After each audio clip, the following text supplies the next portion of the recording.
신소재. 새로운 소재지. 융합과학에서 배웠을 거야. 이제 시험에 잘 나와. 수능에도 나와, 얘도. 수능에도 가끔 종종 이제 모의고사에 등장하기 때문에 잘 알아둬야 돼. 자, 첫 번째 신소재는 유전체야. 유전체는 유전차가 중요한 게 아니라 여기 딸려나는 축전기가 중요해, 축전기. 자, 잘 봐. 예를 들어, 우리가 정전기 유도와 유전분극의 차이가 뭐였지? 정전기 유도는 도체에서 일어나는 거고, 유전분극은 부도체에서 일어나는 정전기 유도랬지, 그치? 그러니까 그 유전분극이 잘 일어나는 물질을 유전체라고 하고, 여기 플러스 전기가 있고 마이너스 전기가 있어. 그러면 전기장이 형성될 거 아니야? 그러니까 균일한 전기장이 형성이 이렇게 되겠지. 그럼 형성된 전기장 안에 어떤 유전분극이 잘 되는 물질을 넣으면 어떻게 돼? 얘네들의 분자 배열이 어떻게 변하지? 이렇게 인력 청력으로 이렇게 배열이 된다고. 이렇게 유전분극이 잘 일어나는 물질을 유전체라고 하고, 전기장을 제거해. 여기 밖으로 뺐는데도 여전히 이 유전분극 상태가 유지가 되고 있어. 뭐하냐? 전기장을 제거해도 여전히 유전분극 상태를 유지하고 있는 물질을 강유전체라고 해. 강유전체. 이 강유전체로 정보의 저장. 우리가 이제 흔히 알고 USB나 SD 카드 있지. 저게 정보의 저장이 기본 원리가 이거야. 물론 이제 좀 나중에 반도체 셀로 바꾸지만 이제 기본 베이스는 이 유전체에서 오는 거야. 그냥 유전분극이 잘 되는 물질이 유전체야. 끝. 근데 중요한 건 이게 끝이 아니라 축전기야, 여기서. 이게 어려워. 물투에 있다가 내려갖고. 컨덴서. 자, 얘는 전기를 저장시켜주는 장치를 축전기라고 그래. 배터리랑은 약간 달라. 비슷하게 쓰기도 하지만 어쨌든 배터리랑 전지랑은 약간 다른 느낌이야. 자, 일단은 두 개의 도체판을 이렇게 맞대 놓고 여기다가 전원을 연결해, 이렇게. 그러면 정전기적 인력과 청력에 의해서 어떻게 돼? 금속판이니까 자유전자가 많으니까 여기는 전자들이 여기로 쏠려가지. 그러니까 플러스로 대전되고, 얘는 그 다음에 여기가 플러스로 있고, 그러면 전자들을 뿜어져 나오면서 이렇게 대전이 된다고. 전기를 띠게 돼. 그럼 이 안에 뭐가 형성되지? 전기력이 작용하는 공간, 전기장도 형성이 되지. 이렇게. 그때 이 축전기 이렇게 해서 이렇게 도체판에다가 전원을 연결해서 연결하면 이 도체판의 양쪽에 서로 다른 전하로 대전이 돼. 그래서 이 대전된 전기량, 전하량, 전기 에너지를 모아뒀다 사용하는 장치를 축전기라고 해. 자, 모양은 요렇게 돼 있고, 이게 이제 쾌로의 기호인데, 이게 축전기의 기호야. 전지랑 비슷한데 얘는 조금 크고 똑같지, 길이가. 이게 축전기. 그래서 얘 축전기의 전기 용량을 아주 C라고 해. 그리고 전압을 V라고 하고, 여기 충전되는 전하량을 Q는 CV, 퀵실버, 확, 신발, 뭐 이렇게 외우는데, 물투에 나오니까 이런 게 있거나 참고만 하면 되고. 저장된 전하량은 전기 용량과 전압의 곱의 비례. 전기 용량이 중요해, 전기 용량. 자, 이 전기 용량이 엡실론 D분의 S로 표현을 해요. 그래서 이 간격은 D, 면적은 S라고 하고, 안에 유전체를 넣었을 때, 유전분극이 잘 되는 이 유전체를 넣었을 때는 엡실론, 유전율이라고 표현해. 근데 이거는 사실 물원에서는 안 나와. 참고만 하시고. 단위는 뭘 쓰냐면 패러데이의 이름을 따서 페럿을 써. 페럿. 자, 얘가 뭐라고 한다고? 전기를 담을 수 있는 그릇, 전기 용량, 도체판의 길이, 거리라고 하자. 그리고 도체판의 면적이지. 대표적인 이제 그 다음 축전기가 어떤 게 있냐면, 우리 컴퓨터 키보드 있지. 키보드가 글자판이 보통 103키, 106키 이렇게 있잖아. 그러면 이렇게, 나 진짜 이럴 수가. 그림이 생명인데 그림을 못 그리면 어떡해. 옛날 키는 이런 식으로 생겼지. 여기에 도체판이 이렇게 있는 거야. 그리고 아래 도체판이 또 있는 거지. 이렇게 돼 있는 거야. 그러니까 얘는 얘가 1번 도체판이면 1번 도체판, 얘가 2번 도체판, 2번 도체판이 되는 거예요. 그럼 이제 이 중간에다가 고무나 플라스틱 같은 탄성체를 넣고 눌렀다가 손을 떼면 다시 올라가게끔 해주는 거지. 예를 들어서 이게 이제 5라는 글자판이야. 그럼 이걸 꾹 누르면 어떻게 돼?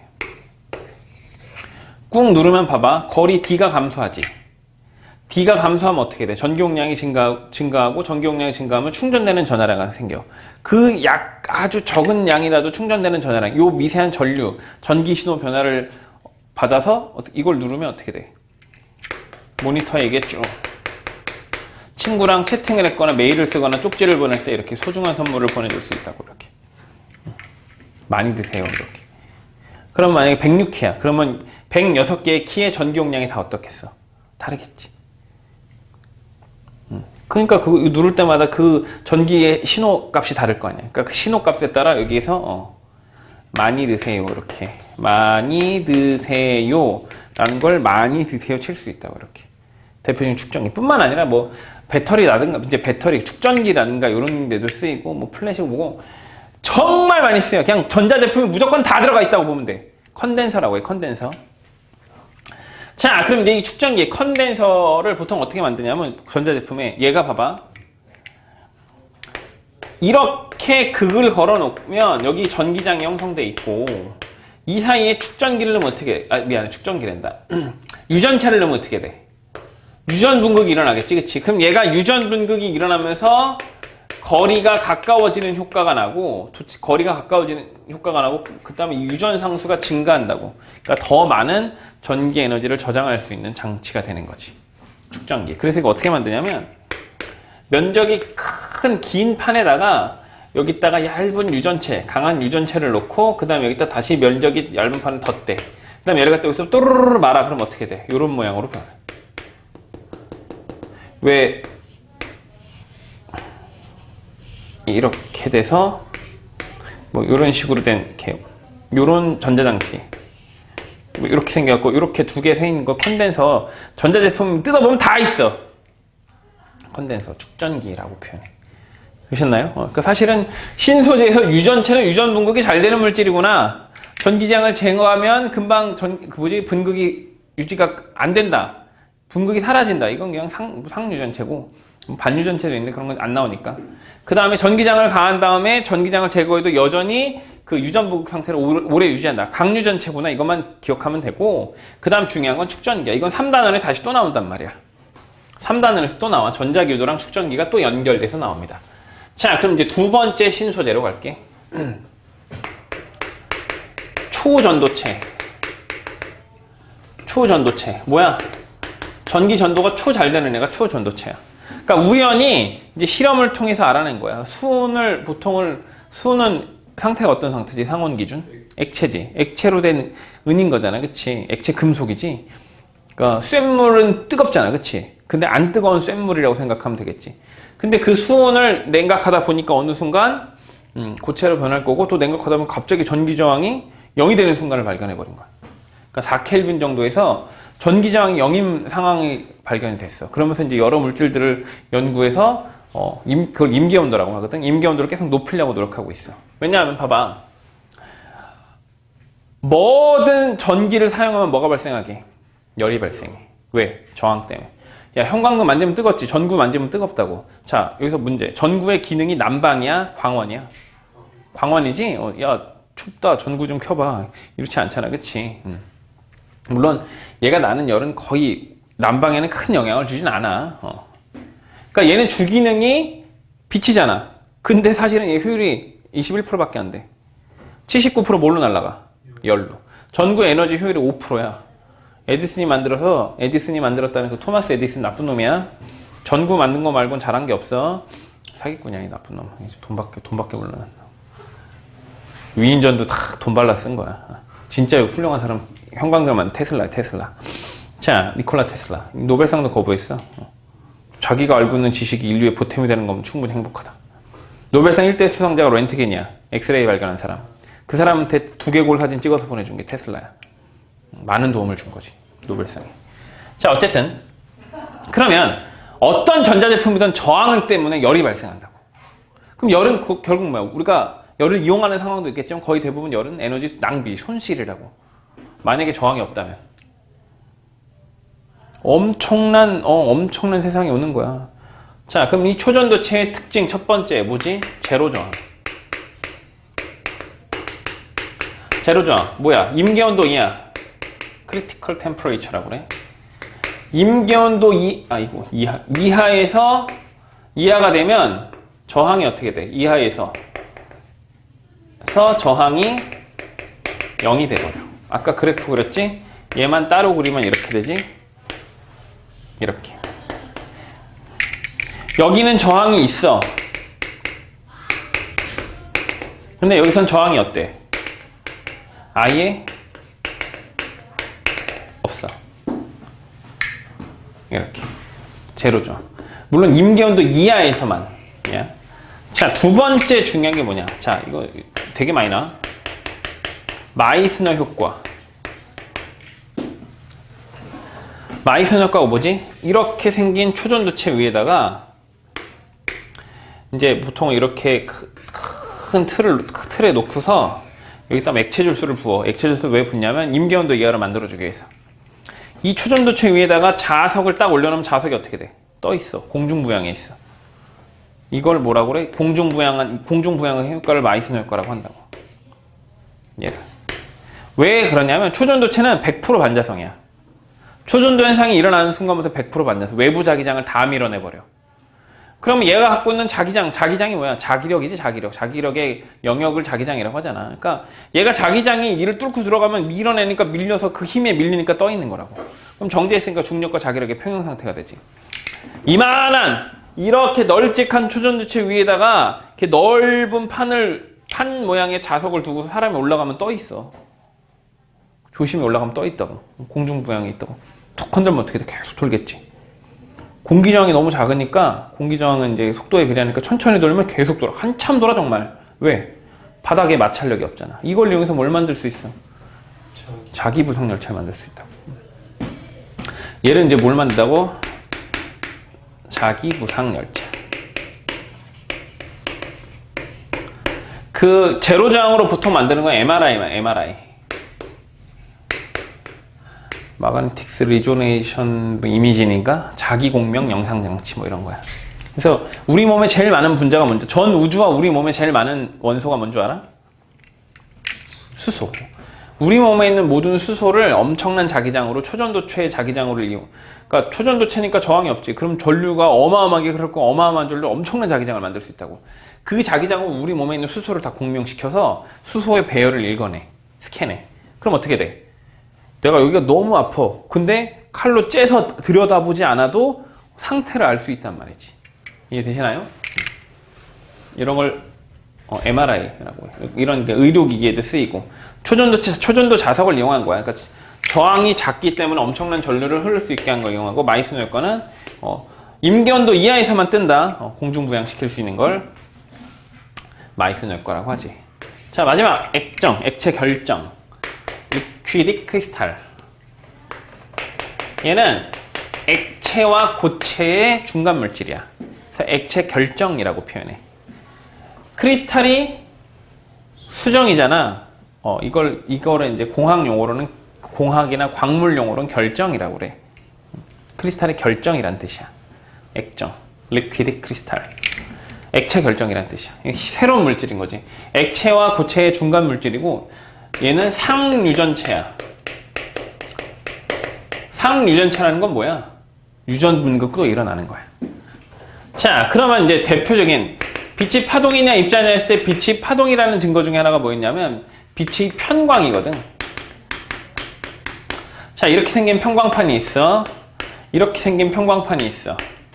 그럼 여기를 빛을 통과시키면 이렇게 진동하는 빛은 통과해. 근데 이렇게 진동하는 빛은 통과 못한다고.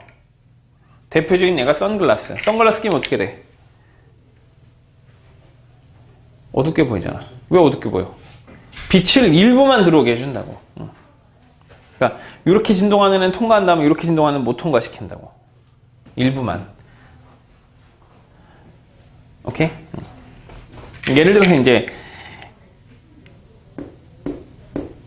편광, 빛이 뭐야? 이렇게 진행 방향과 진동 방향으로 수직하게 진동하는 빛이 횡파라는 증거야. 횡파라는 강력한 증거가 편광이거든. 그러니까 옛날에 뉴턴은 빛의 입자라고 생각했댔지. 근데 호이겐스, 하이겐스나 영, 헤르츠, 맥스웰 수많은 사람들에서 빛이 파동이라는 증거도 이것도 빛이 파동이라는 증거, 횡파라는 증거란 말이지. 근데 빛은 뭐야? 파동이면 입자지. 어쨌든 얘는 편광은 빛이 파동성을 보일 때 이런 횡파다라는 걸 얘기하는 거고, 우리가 이걸 이용해서 뭘 만들어? LCD를 만들지. 액정 디스플레이를 만들지. 그래서 여기에다가 편광판을 이렇게 놓고, 그 다음에 또 여기에다 뭘 넣어? 역시 이렇게 생긴 편광판을 놔. 그러면 여기서 빛이 진동하는, 이렇게 진동하는 모두 이렇게 진동하면 통과하겠지, 그치? 근데 두 개의 편광판을 맞대면은 여기서 이거 백라이트라고 하는데 이 빛이 여기까지 나오면 못 나와? 못 나온단 말이야. 근데 중간에 액정을 넣어요. 액정 분자를 넣어서 예를 들어서 액정의 한 화소, 빨간 화소라고 해볼게. 얘네들이 특이한 이런 꼬인 구조를 갖고 있으니까 이렇게 진동하는 빛이 액정을 따라서 90도 꺾여서 나온단 말이지. 이렇게 조절할 수 있는 장치가 액정이야. 근데 예를 들어서 얘는 유전체를 했잖아. 그럼 여기다 예를 들어서 파란 화소 같은 경우에는 전압을 걸어버려. 그럼 어떻게 돼? 전압을 걸어버리면 유전 분극이 일어나서 꼬임이 펴져. 그럼 빛이 어떻게 돼? 빛이 못 와, 막혀. 그래서 얘는 빛이 나오고 안 나오고를 전압을 걸고 끄고로 조절해 준다고. 그럼 빛을 빨주노 초파, 그러니까 빛의 삼원색 빨초파를 섞어서 수만 가지 색을 만들 수 있단 말이지, 그치? 우리가 보통 사용하는 영상 장치가 256R, 그러니까 빨간색이 256단계 밝기를 조절할 수 있고, 파란색도 256단계의 밝기를 조절할 수 있고, 그 다음에 초록색을, 그 다음에 파란색도 256단계 밝기 조절해. 그럼 보통 우리가 갖고 있는 컴퓨터 모니터는 이만큼의 색을 기본적으로 표현한다고. 하이칼라, 트루칼라 이런 거 있지, 색판에. 자, 그러니까 이제 빛이 편광이라는 증거가 바로 요거. 횡파라는 증거가 편광이라는 효과고, 편광판 두 개를 사이에다가 액정을 넣어서 이런 영상을 껐다 켰다 할 수 있는 장치를 만들 수 있다고. 이게 LCD라고. 여기서 중요한 건 봐봐.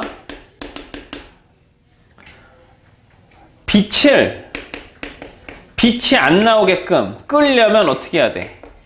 전압을 걸어줘. 이게 특징이야. 이거 많이 물어본다. 전압을 걸어서 끄는 거야. 오케이? 전압을 꺼주면 어떻게 돼? 얘가 켜져. 원래 상유전체랬지. 전압을 거면 유전 분극이 일어나서 배열돼서 꼬임이 틀어진다고. 전기장 배열 때문에. 전압을 꺼주면 원래대로 꼬여. 그러면서 이렇게 빛을 통과해 주단 말이지. 되셨나요? 자, 마지막 정류회로. 그럼 아까 얘기했던 정류회로에서 이런 게 있어. 봐봐. 얘가 이렇게 돼 있고,